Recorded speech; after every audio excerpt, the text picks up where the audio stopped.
president signed the economic stimulus bill today. And of course, it's Tuesday, so the watchdog on Wall Street, Chris Markowski, is here. First thing I want to talk to you about with this bill, and you just mentioned it, this thing is over 1,000 pages long, and what I heard was all of the members of Congress who voted for or against it didn't even have a chance to read through the entire thing because it's so long they didn't have the time. Is that what you heard, and does that bother you like it bothers me? Oh, it bothers me. I mean, you can go out online, go to Heritage Foundation, get yourself a pocket constitution, the founding document of our country you can carry around in your pocket. Yet we have bills. This is par for the course. This happens all the time. Hundreds and hundreds of pages. Isn't it interesting that we have to go, if we want to get a driver's license, we have to take a driver's test, or if we want to get a carrying permit, you got to go through the various different processes. Wouldn't it be nice if we had a law where maybe these congressional leaders of ours had actually take a test on what was in the bill before they signed it? Yet they still had to vote for it, one way or the other. Well, it doesn't make a whole lot of sense. No, it doesn't, and I think it's part of our problem. Okay, from what you understand of the bill, what is going to help, or hopefully not hurt, but help homeowners, the public first? Well, we got you got the first-time home buyer credit, which is $800. Last year it was $750, and it had to be repaid.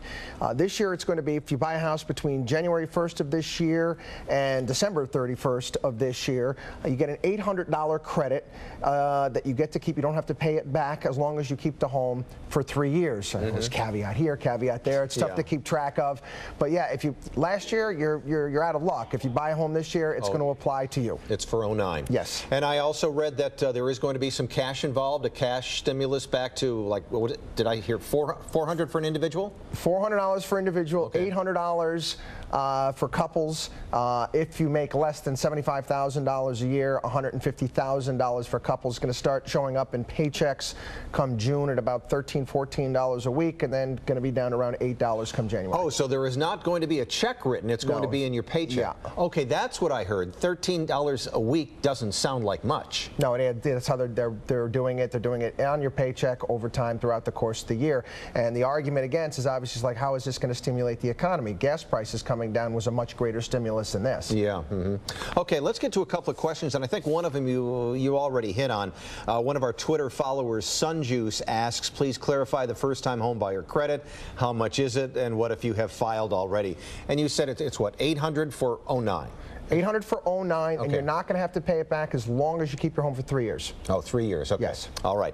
Another one we have, Greg and Michelle ask, is there anything in the bill for small business owners? Have you read anything about that? Yeah, I've actually gone through that, and it bothers me a little bit. It really does.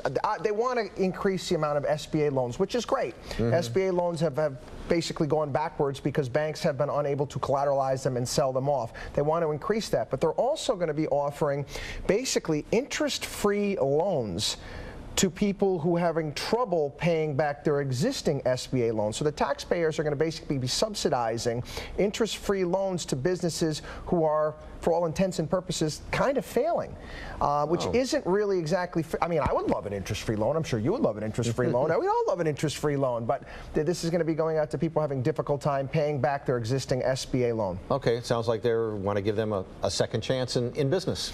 I guess so, but there's a necessity when it comes to capitalism to let companies that are not doing well fail. I know we're getting kind of out of that business right now, but it is something, it is part of capitalism. Recessions are almost like, for lack of a better phrase, a lymphatic system for our economy. You need to get out a lot of the bacteria, a lot of the problems that are keeping the economy back. All right, Chris Markowski, thanks very much.